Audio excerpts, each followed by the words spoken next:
Yes class 6। आज हम अपनी व्याकरण की पुस्तक से पाठ 8 अर्थ के आधार पर शब्द भेद के विषय में जानेंगे। बच्चों, इसके अंतर्गत सबसे पहले नंबर पर आता है पर्यायवाची। पर्यायवाची के बारे में आप सब जानते हैं कि जो समान अर्थ बताने वाला शब्द होता है उसको हम समानार्थी या पर्यायवाची शब्द कहते हैं। यहाँ पर आप अपनी पुस्तक में कुछ चित्र देख रहे हैं, गणेश जी और एक स्त्री के नृत्य करने की। तो उसके अनुसार आपको ये बताया जा रहा है इस चित्र के माध्यम से कि यह गणेश की मूर्ति है। अब गणेश जी को हम और किन किन नामों से जानते हैं इसके बारे में बताया, यानी कि गणेश जी को हम लोग गणपति भी कहते हैं, गणेश जी को हम लोग सिद्धि विनायक भी कहते हैं। तो जो भी इनको कहते हैं ये उनका पर्यायवाची रूप होता है, यानी कि उनके समान ही अर्थ देने वाला अर्थ शब्द होता है। इसी तरह से दूसरे चित्र में आपके स्त्री का नृत्य करते हुए, तो स्त्री को हम और क्या क्या कहते हैं? नारी कहते हैं, महिला कहते हैं, है ना। तो ये शब्द भी समान अर्थ देने वाला ही है, इनको हम पर्यायवाची कहते हैं, यानी पर्यायवाची को समानार्थी भी कहा जाता है।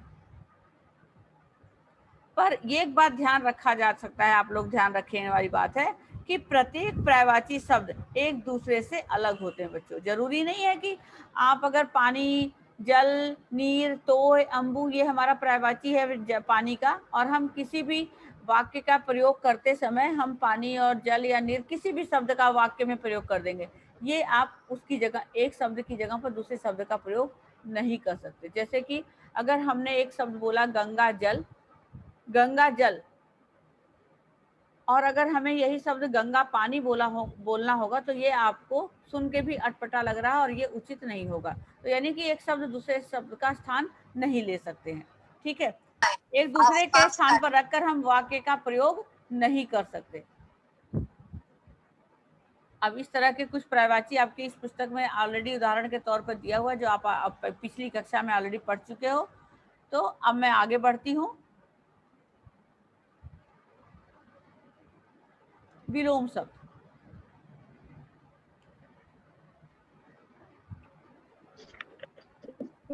पता नहीं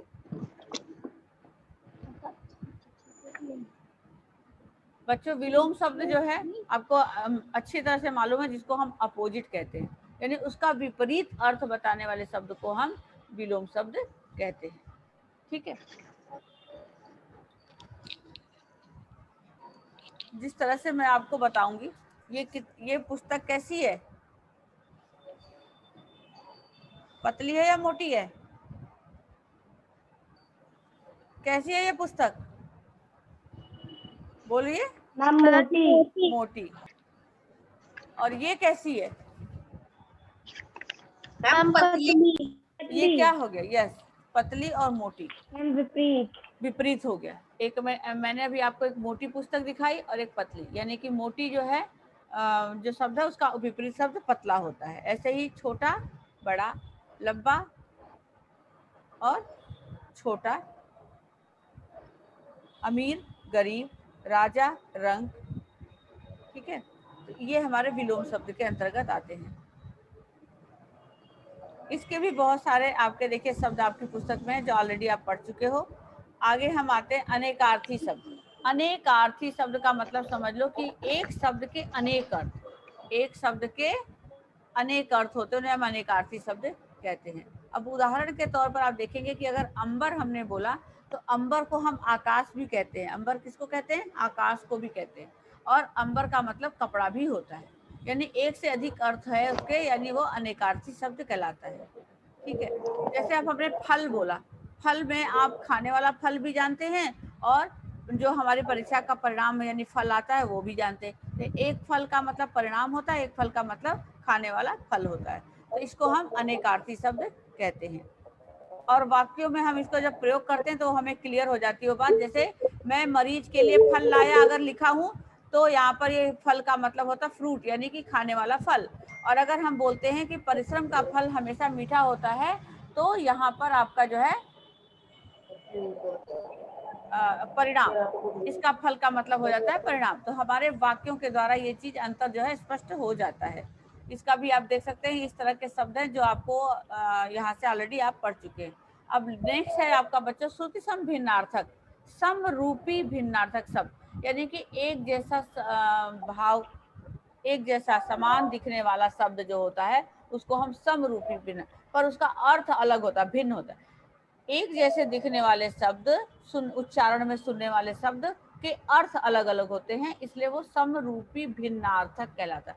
सम मतलब बराबर दिखने वाला, और भिन्नार्थक यानी अलग अर्थ वाला। भिन्नार्थ, भिन्न अर्थ, भिन्न मतलब अलग अर्थ। ठीक है, तो इसमें देखो एक आपका उदाहरण है, अभिराम अविराम। अभी जो है, अभी और अभी में क्या अंतर है? खाली भ और व का अंतर है, बाकी सब कुछ सेम है। मात्रा भी, अभी, राम भी, सब कुछ है ना। पर अभी का अर्थ होता है सुंदर, और अभी का, अविराम का अर्थ होता है लगातार। अविराम, बिना रुके चलो। विराम चिन्ह लगाते हो आप कब? जब आपका एक वाक्य पूरा हो जाता है, या आपका सेंटेंस जब आप कह लेते हो रुकना होता है, तो आप विराम चिन्हों का, पूर्ण विराम का चिन्ह का प्रयोग करते हो, पूर्ण विराम। तो यहाँ पर बिना पूर्ण विराम लगाए अविराम यानी लगातार काम करना है, लगातार।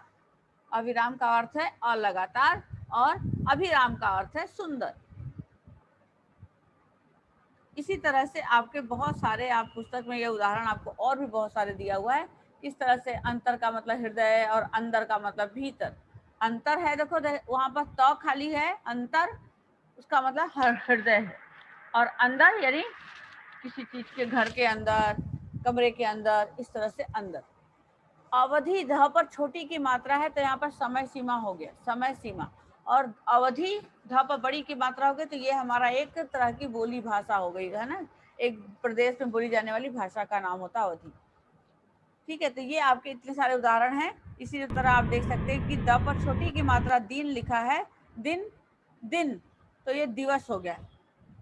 और द पर बड़ी की मात्रा लगा दी दीन, दीन का मतलब हो गया गरीब। क्लियर? और भी बहुत सारे उदाहरण आपने ऑलरेडी इसमें पढ़ लिया है कि गिरी और गिरी किस तरह से लिखा हुआ है, उदार और उधार कैसे लिखा हुआ है, आचार, आचार, इन सब का मीनिंग अलग अलग होता है। सुनने में वो सब एक समान से लगते हैं। Clear? Clear all of you? Yes, clear? Yes ma'am. अब आप लोग अपना ये ना चैप्टर नंबर 8 पर जो मैंने पहले कराया नहीं, आप कह रहे हो, तो इस पर डेट डाल लीजिए जरा, आज की डेट डाल लीजिए, जिसे दोबारा जब हम पूछे तो आप ये बता सके कि हाँ इस डेट को हमने किया है। डेट डालिए आपकी, और कक्षा कार्य लिखिए। उसके बाद अगला आता है बच्चों वाक्यांश के लिए एक शब्द। भाषाओं में ऐसे भी शब्द होते हैं जो वाक्यांशों या बड़े कथनों के लिए इस्तेमाल किए जाते हैं, है ना। कोई बड़ी बात अपनी कहनी हो तो उसको हम छोटे संक्षिप्त रूप में, है ना, लिख सकते हैं। शब्दों के ज्ञान से बड़ी बड़ी बातों को हम संक्षेप में भी कहा जा सकता है। उदाहरण के लिए यदि कोई कहता है कि मेरा भाग्य अच्छा नहीं है, इसके अंदर मेरा भाग्य अच्छा नहीं है, कितने शब्द प्रयोग हुए? 1, 2, 3, 4, 5। तो आपके इन पांचों की जगह पर अगर लिखा जाए दो शब्द में कि मैं अभागा हूँ, मैं, मेरा की जगह मैं, और अभागा हूँ, बस हो गया। 3 लाइनों में, 3 शब्द में आपका क्लियर हो गया। तो इसी को संक्षिप्त रूप जो है वो आपका अनेक वाक्यांश के लिए एक शब्द का प्रयोग होता है। इस तरह से आप देखिए, जिसका कोई कारण ना हो, अकारण, जिसका कभी जन्म ना होता हो, अजन्मा, जिसकी कल्पना ना की जा सके, अकल्पनीय, बिना सोचे समझे किया गया विश्वास, अंधविश्वास, है ना। इस तरह से अनेक शब्दों के लिए एक शब्द का प्रयोग यहाँ पर किया गया है। और भी बहुत सारे आपको पुस्तक में सारे उदाहरण है, बहुत सारे। यहाँ से आपको देखकर ये पढ़ना है, ये मैं आज आपको होमवर्क दूंगी जो आप खुद से पढ़ेंगे। आइए अब अभ्यास कार्य पर आइए। चलिए, यहाँ पर डेट डालिए आज की, कक्षा कार्य लिखिए, लिखिए फटाफट लिखिए, विदिन 1 मिनट।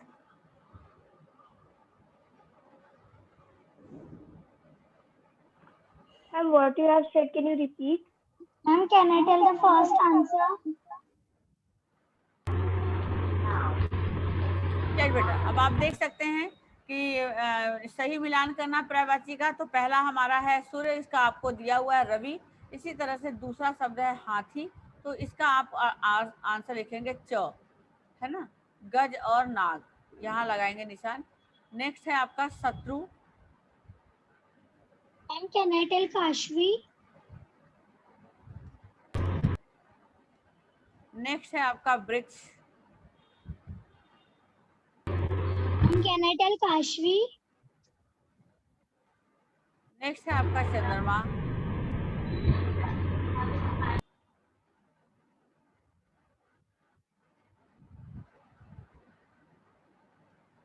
नेक्स्ट है आपका आंख।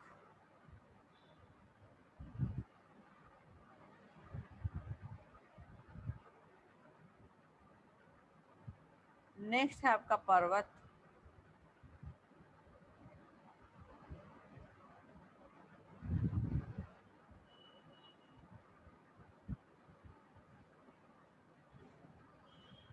नेक्स्ट आपका धरती।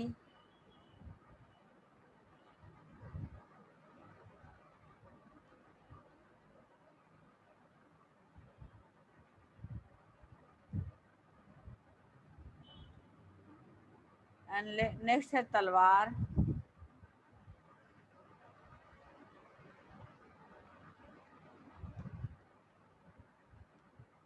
एंड लास्ट है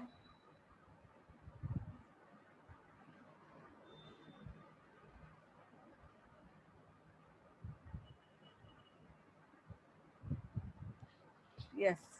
लगा लिया सबने निशान? आप सबने मिलान कर लिया?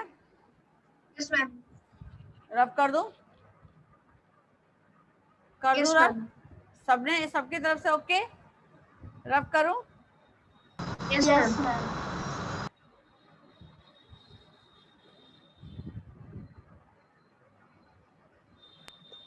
Ma'am, can you please tell, is my voice coming double?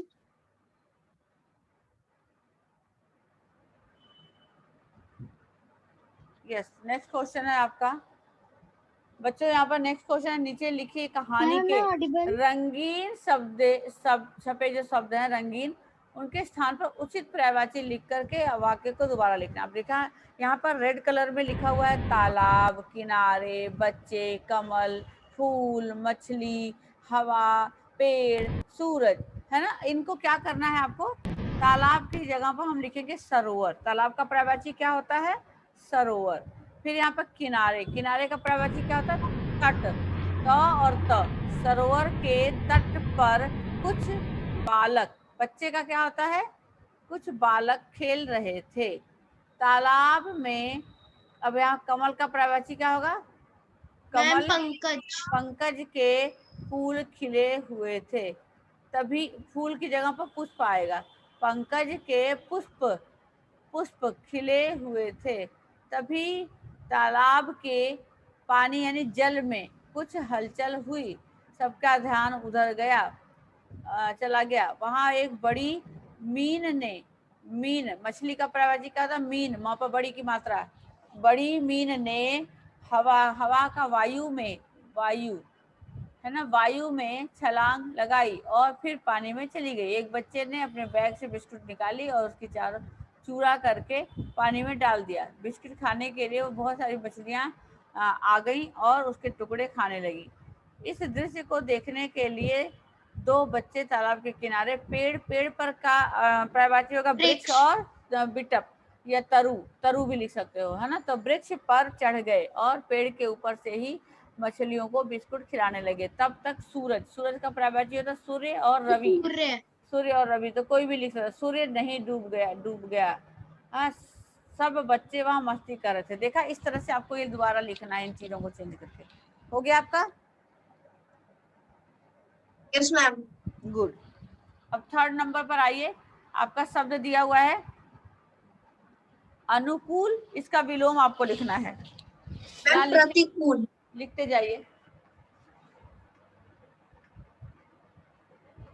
आपको बोर्ड दिखाई दे रहा है? प्रतिकूल। अमृत का लिखिए। Yes ma'am. अमृत का विष। उसके बाद अल्पायु दीर्घायु।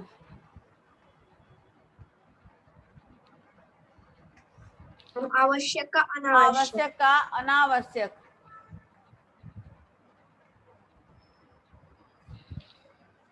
आज्ञा अवज्ञा।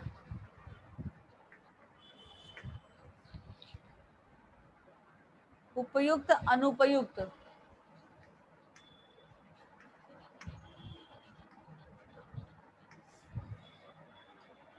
क्रय विक्रय।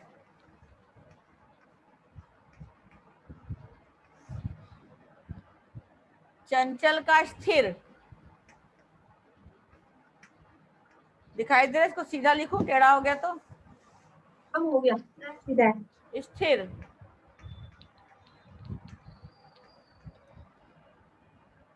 दयालु, निर्दयी,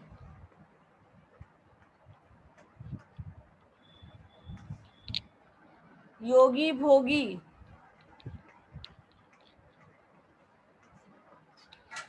लिख लिया सबने? सबको दिखाई दे रहा है? Yes. बोर्ड, बोर्ड दिखाई दे रहा है? Yes ma'am.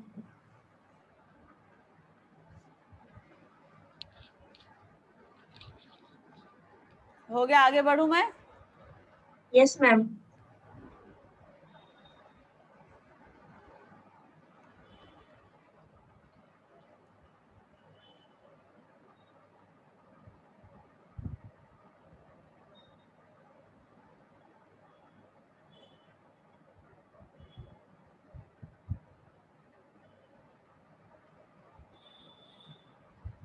ये देखिए विलोम शब्द। अब आपका यहाँ पर दिया हुआ है ना, विलोम शब्दों के युग्मों को उदाहरण के अनुसार एक ही वाक्य में प्रयोग करना। तो ये आपका होमवर्क है, ये दोनों क्वेश्चन लिख लीजिए यहाँ पर। होमवर्क प्रश्न 4 और प्रश्न 5 दोनों आपका होमवर्क है। मैं बता देती हूँ कि आपको कैसे करना है। जैसे आपका देखिए अंधेरा और उजाला लिखा हुआ है, तो आप लिखिए कि रात के समय अंधेरा हो जाता है और सुबह होते ही उजाला, चारों तरफ उजाला फैल जाता है। एक ही वाक्य में आपको ये दोनों शब्दों का प्रयोग करके वाक्य बनाना है। जैसे हाँ, अमृत और विष का बनाओ। हमारा मन अमृत के जैसे होना चाहिए, विष नहीं। ये मन कोई अमृत विष होता है? मन, समुद्र मंथन के समय अमृत और विष दोनों निकला था, जिसमें देवताओं को अमृत और असुरों को विष मिला था। आपको ऐसे लिखना ना कि हमारा मन ही अमृत और विष हो जाता है।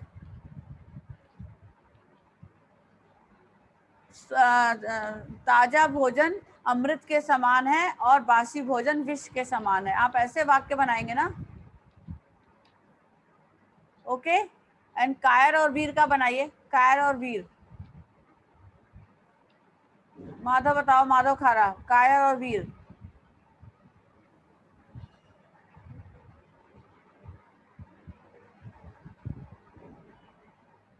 माधव बताओ जल्दी। Veeru. Ma'am I am audible? Yes.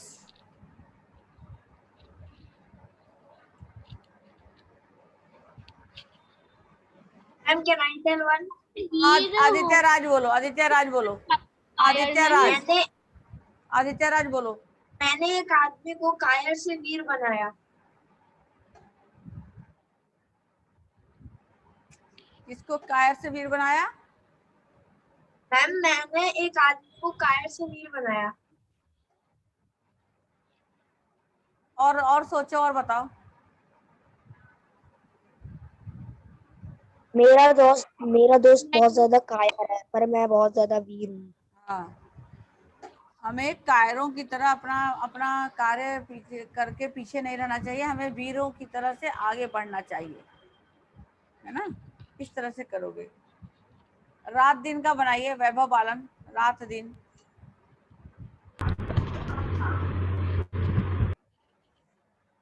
रात दिन का बताइए बेटा, रात दिन का बताइए।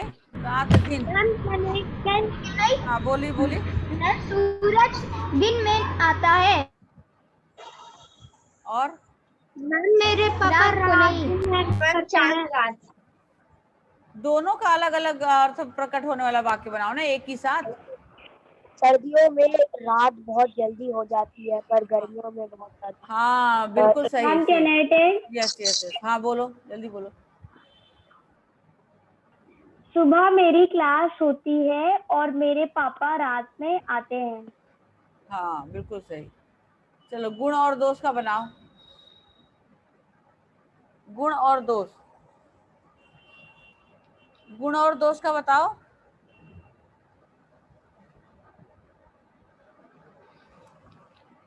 Ma'am can I tell? हाँ बोलो। हमें अच्छे गुण रखने चाहिए और दोष खत्म करना चाहिए। अपने अंदर के दोष हटाकर हमें गुणी बनना चाहिए। यस ठीक है, जीवन मरण का बताइए।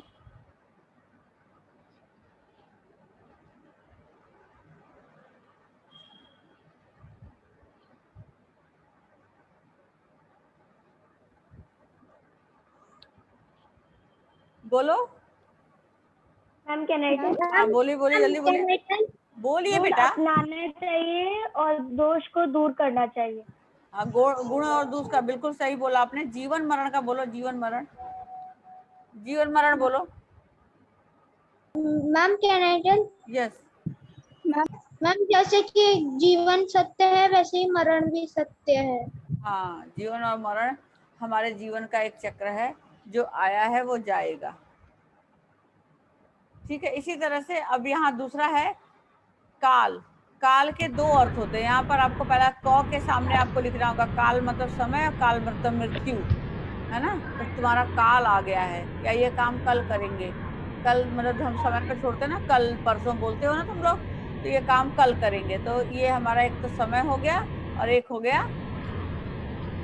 मृत्यु, यमराज जो है। ठीक है, ऐसे पर का है, मेज के ऊपर, मेज पर किताब पड़ी है, और चिड़िया के पंख बड़े सुनहरे हैं। मंगल, मंगल जो है एक दिन होता है, सोमवार मंगलवार जो होता है ना दिन होता है, और एक मंगल ग्रह होता है। तो दोनों का वाक्य अलग अलग बनाएंगे। उसके बाद आम, आम अभी मैंने बताया कि एक खाने वाला आम होता है और एक साधारण आम होता, साधारण। एक उत्तर, उत्तर मतलब जवाब, और एक उत्तर का मतलब जो होता है दिशा होती है, उत्तर दिशा, पूरा पश्चिम उत्तर दिशा। उसके बाद आपका हित, हित में आपका क्या आएगा? हित का अर्थ बताइए जल्दी।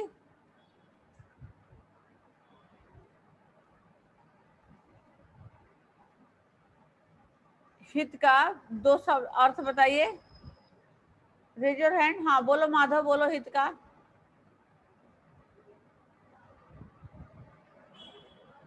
बताओ हित, माधव बताओ जल्दी। क्यों कैमरा ऑफ कर, अरे इसको ऑफ क्यों कर दे रहे हो? बोलो। भला, हाँ तो वाक्य बोलो। हमें हमेशा दूसरों का भला करना चाहिए।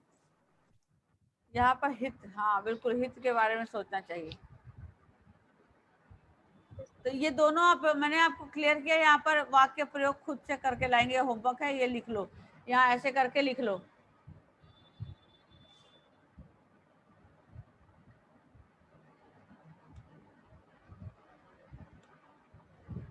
मैम मैंने लिख लिया।